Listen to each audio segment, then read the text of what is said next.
want to go to our colleague, Matt Bradley, who is also in Tel Aviv, who I understand has some new reporting on this. Matt, what do you know? Well, we're just seeing this. I'm just parsing out this statement like the rest of us, Hallie. It is confusing. One of the things that really turns me around here is that he says officially Iran will start the ceasefire, and upon the 12th hour, Israel will start the ceasefire, and upon the 24th hour, an official end to the 12-day war. Clearly, President Trump sees this 12-day war as a successor to the 6-day war. So it looks as though, and I don't know any more than you do here, Hallie, but it looks as though Iran is going to stop firing, and then 12 hours later, Israel will be enjoined to stop firing.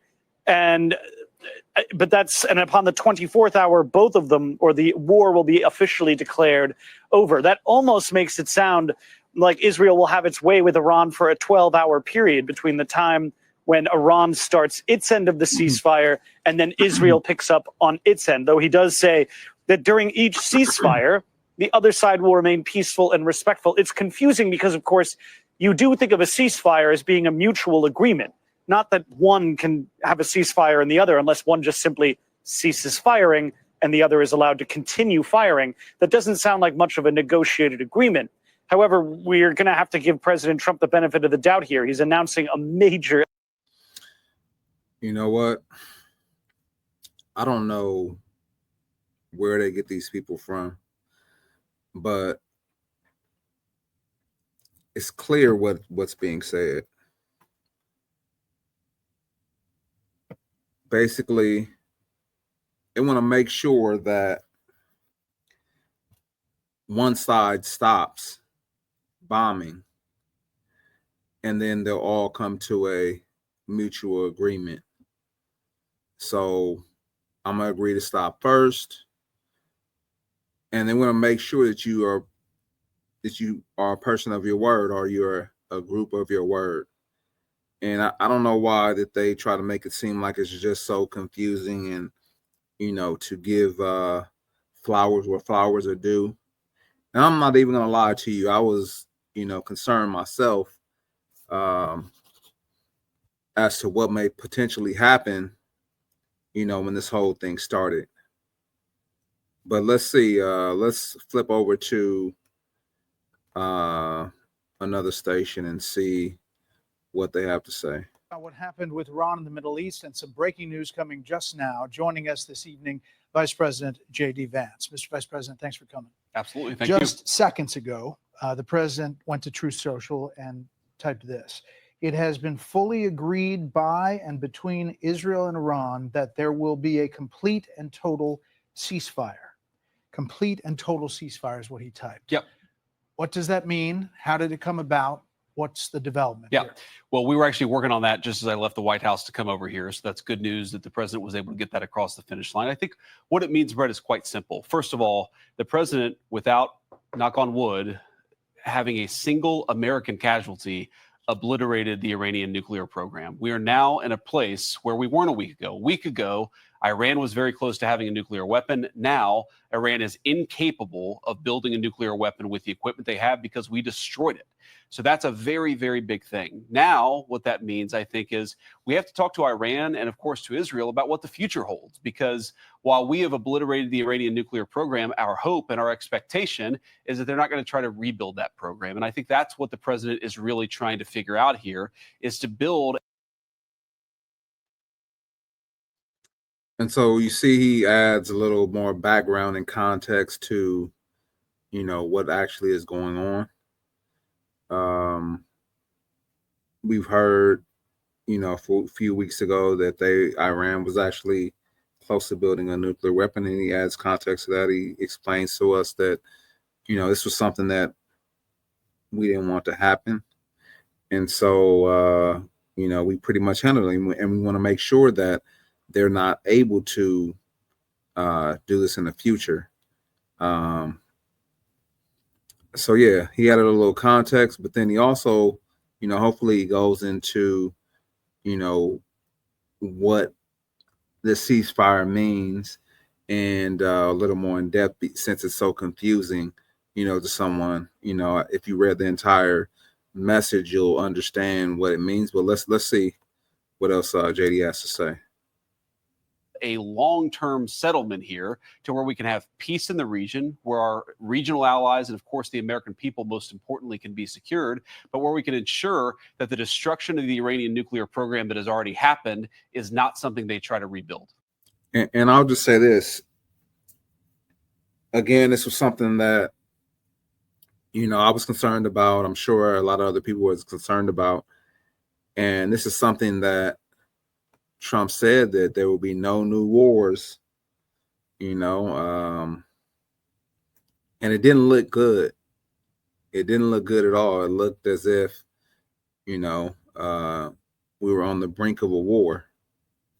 And for some reason, and I don't know the full detail, but for some reason, we get pulled into things that we shouldn't necessarily get pulled in. While I believe we shouldn't get pulled into, it's kind of like if you're out with your girl and, hopefully none of y'all girls get like this, and mine didn't, but I've heard of people doing this. You're out and, she talking slick to another dude. The dude is not going to say nothing to your girl. He's more than likely, he's not going to attack her. He's going to say, hey, bro, you need to check your chick.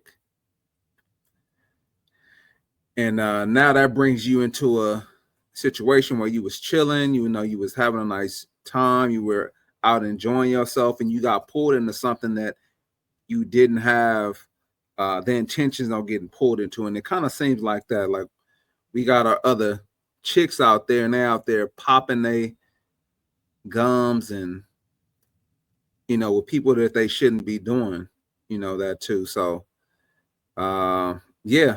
And then we're getting pulled into something, the same thing happened with Ukraine, right? This whole thing with Ukraine, and unfortunately the thing with Ukraine and Russia, like, they seem like they don't want to come to an agreement. But I mean, thank God that, they actually, that Iran, I'm sorry, and Israel, it sounds like they're coming to an agreement. I want to get to the obliterated part in just a minute, but I just want to read this fully so I get the context here. Congratulations to everyone. It has been fully agreed by and between Israel and Iran that there will be a complete and total ceasefire in approximately 6 hours from now, when Israel and Iran have wound down and completed their in-progress final missions for 12 hours, at which point, the ceasefire for 12 hours, at which point the war will be considered ended. Officially, Iran will start the ceasefire, and upon the 12th hour, Israel will start the ceasefire, and upon the 24th hour, an official end to the 12-day war will be saluted by the world. During each ceasefire, the other side will remain peaceful and respectful on the assumption that everything works as it should, which it will. I would like to congratulate both countries, Israel and Iran, on having the stamina, courage, and intelligence to end what should be called the 12-day war. This is a war that could have gone on for years and destroyed the entire Middle East, but it didn't and never will. God bless Israel. God bless Iran. God bless Iran. God bless the Middle East. God bless the United States of America, and God bless the world. He seems confident that this is all coming together.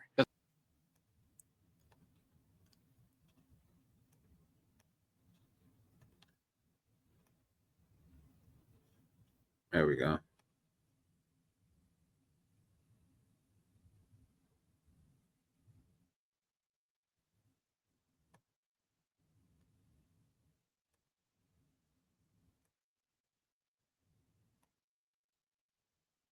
He seems confident. And it looks like the president has been able to do that. I mean, look, he's been working the phones constantly, 12 days. The president's been extremely clear about America's national objective here.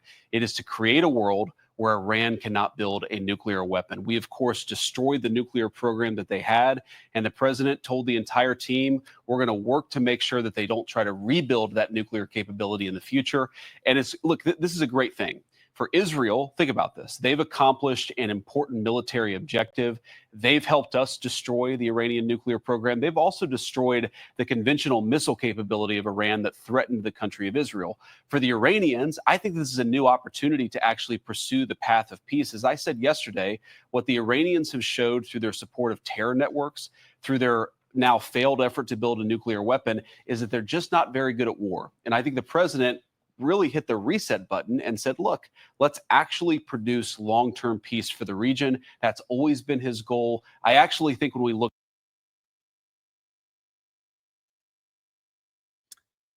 I think peace is the most important thing.